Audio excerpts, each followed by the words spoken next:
In this video, we will learn how to combine data from multiple sheets in Excel sheet.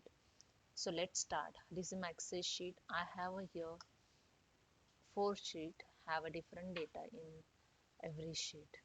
So let's start to combine this all data in one sheet. First add one sheet, okay. Then click on the data tab. Click on the get data. Click on the from other sources. You get here the so many options. Just click on the blank query. It's open the Power Query editor.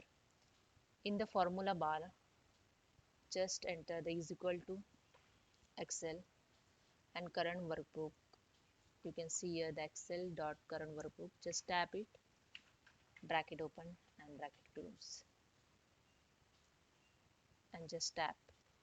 You get here the tables.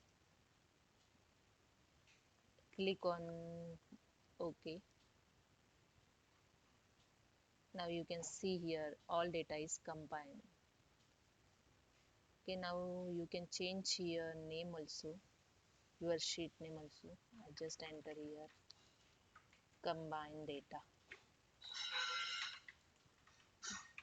Now just close it and click on the keep option. Here you can see the all data is combined in one sheet. That's it. Hope you understand. If you like this, please subscribe my channel. Thank you so much.